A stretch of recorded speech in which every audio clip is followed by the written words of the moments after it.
Well, it is time that we get to celebrate the one and only Dion getting a deal in contract. I want him to share all the details. But most importantly, I want to share the idea of out of state versus out of area investing. I will say that I believe too many people jump to out of state because it is perceived to be cheaper and easier, when in reality, I believe it is far easier to learn and go deep in out of area. But Dion, thank you for coming on, and let's celebrate some success. What'd you buy? What do you got in contract? Oh, excited to be here. Thanks for having me. And there are plenty of slip twixt a cup and a lip. So being under contract is Sure. not a guarantee of closing on a deal, but it is a good step in the right direction. I used two strategies that I talk about often. The first is watching days on market. I made 4 offers this last week, and 3 of them were because days on market was much longer than normal for my area.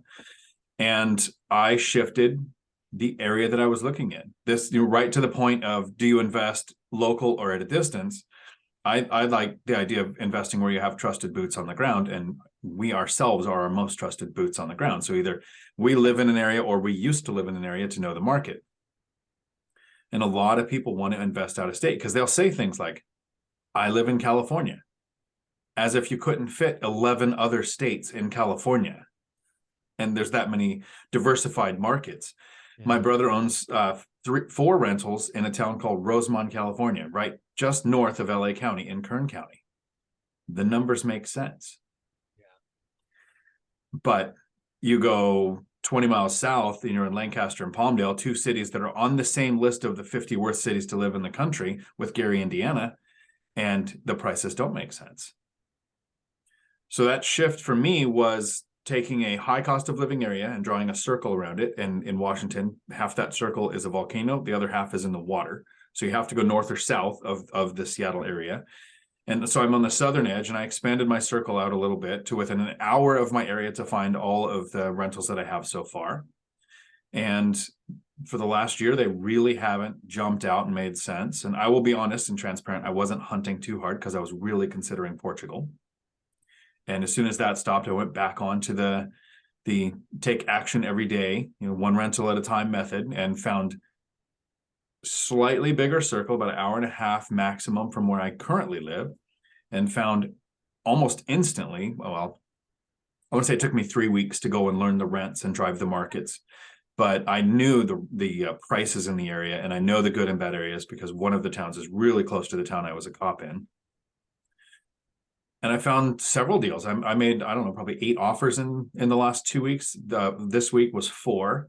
1 was accepted, and I backed out. So it's the 3rd time I've done that now because the owner re-signed new leases at ridiculously low rents for another year. And I'm still considering the number that makes sense because it's sat on the market long enough to where I might factor that in. I made an offer on a Burr house hack, and that one, I don't want to give too many details. Well, actually, we're under contract now. It was on the market for over 100 days. It was listed at an amount. I offered about 70%, maybe 75% of that price because it's been on the market over 100 days. Yeah. Like it's a long time. They countered, they split the difference. They came back in the middle. Okay. And I said, no, my offer was my highest and best, and I canceled my offer. Oh, wow. The person who has the ability to walk away has the power. Exactly. The next day, they reached back out to my agent and said, is that offer still on the table? And we went at the offer that amount that I offered. And the thing to notice for some people that are always trying to save money is I found this deal on like Zillow or Redfin, just looking at the long on market. I reached out to my agent. I didn't reach out to the listing agent. Like a lot of people say, try to get them to double dip the commission and they're more likely to take your offer. It's been on so long. I want my agent to make a commission. It's not going to save me any money. Right. The agent commissions is either 2 agents split it, maybe the listing gets a little more, or 1 agent tries to get almost all of it. To me, it was the same cost. I want my agent to make a commission so that he's motivated to help me with the next deal too. Yeah. Yeah. So again, I think out of area is often overlooked. I would say half the conversations I have is with somebody in a high price market saying out of state, and they really don't know why, other than it's cheaper.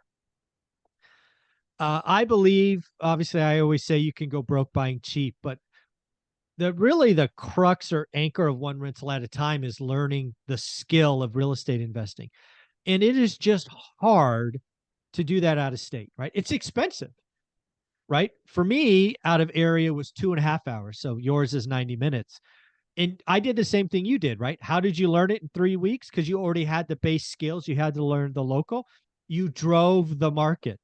You went there. You got a feel for it. You kicked rocks, as I like to say. You met some new people. Doing that with an airplane trip and a hotel and dinners and all of that, it's just far more expensive, and most of you won't do the work. You might take a token trip to the area for a long weekend, but I went to my market twice a month for, I don't know, the better part of 2.5 years. And that was a 5-hour day before I saw one piece of real estate. So I applaud you for doing the work, right? You expanded your circle, you did the work. I do believe more people would learn the skill by going out of area. There's very few places that you can't draw 2.5 hours, which was my duration, and find a market to learn. Do you want to do this or not? Are you interested, or are you committed? That's what it is for me. I think there are some people who want to go at a long distance because they think, okay, that justifies the turnkey aspect of having property management in place and having somebody else handle all of those repairs and maintenance things. But I can tell you, as a lazy investor, you can be pretty hands-off local too. Oh, yeah. I'm not the one going anymore. I did that for the first couple of years, but I'm not the one going and installing the coded locks or exchanging the motion sensor LED lights on the exterior. All of that's being handled by handymen, and I'm really happy to have my handyman handle simple, easy jobs, because then they're more likely, like the agent wanting to bring me the next deal, they're more likely to answer the phone at 10:30 at night. So I don't have to go too far down the list of handymen to get something handled. There are a couple people who live in an area like the lumberjack landlord. You go 15, 20 minutes away, you're in another state. Yeah. And so yeah, if their market doesn't make sense, you might end up in another state. But if you're in a state like Texas, California, Washington, one of the larger states, I can go a couple of hours in almost any direction, and I'm still in the same state. Right. That is distance investing. It doesn't have to. Cody and Christian do the same thing. They live in Western Washington. They invest in Eastern Washington. It's a very different market over there where the numbers just make sense. They didn't have to go to they say landlord-friendly state. They have to know the local laws. There are people who say, I wouldn't want to invest in California because of they're anti-landlord. It's still a court system. Mm-hmm. You just have to know the local system. An example is some people don't want to invest where there's rent control, meaning that investor doesn't understand that rent control makes owners rich and tenants homeless. But I have a friend who purchased a duplex in Bend, Oregon. Oregon has pretty strict rent control laws, unless it's an owner-occupied small multifamily. It doesn't apply. In California, where my brother's properties are, all single-family houses, all in his own name, don't get hit by rent control. If you put it in an LLC, now it's hit by rent control. So if you know the local laws, you'll know how to structure your business to actually be able to perform in, I don't want to use colors because it can take away demonetize your channel if you say certain colors to the YouTube algorithm. But Grant Cardone explained this really well one time in one of his Bigger Pockets interviews. He's been on twice. I forget which one it was. One of the episodes was 250, but I don't know the number of the other one. There were people talking about wanting to invest in landlord-friendly states because the laws are just better. Grant prefers to invest in the non-landlord friendly states because they also restrict building. And when you restrict building, you cause appreciation, which in Seattle, it's proven. We had 31% appreciation, when in my market south of Seattle, we had 24% appreciation because the laws are more restrictive. So I completely agree with that. So before somebody looks at going out of state, which is a viable option, it is. If you have trusted boots on the ground, or somebody like Mike has a friend with trusted boots on the ground, Millennial Mike. But if anybody from Washington, New York, California calls Idaho or Illinois and says, I have California money.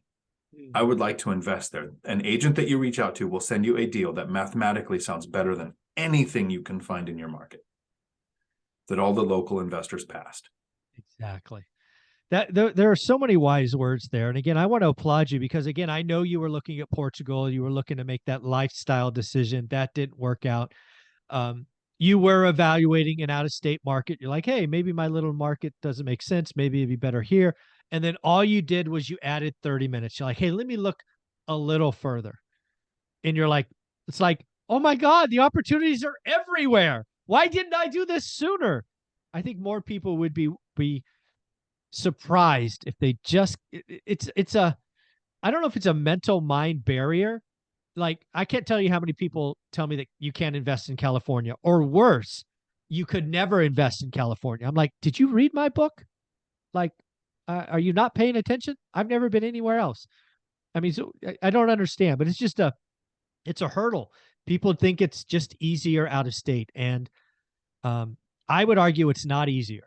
It's a viable option, but I don't think it's easier.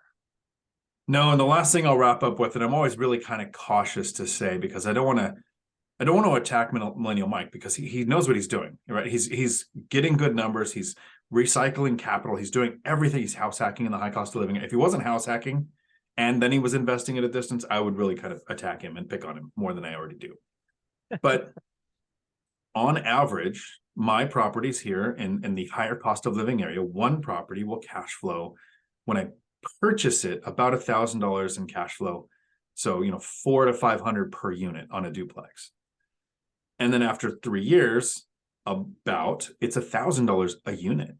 Yeah. Right. So I have 16 units with $17,000 in cash flow. Millennial Mike is about to pass me in unit count with almost $4,000 a month in cash flow.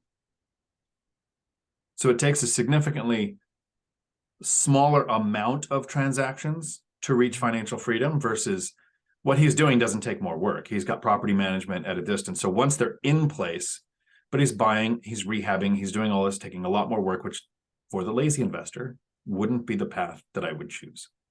There you go. Well, again, I want to congratulate you folks. Send some congratulations to Dion. He's got a deal going. We're going to hear about it once it closes. I'm sure we'll get some walkthroughs and all of that. Dion, where can people follow you on this journey? Right here on YouTube, Dion Talk Financial Freedom. You can find me at diontalk.com, where I give away the binder course for free on how to get your tenants to ask you to raise the rent. Awesome. Thank you so much.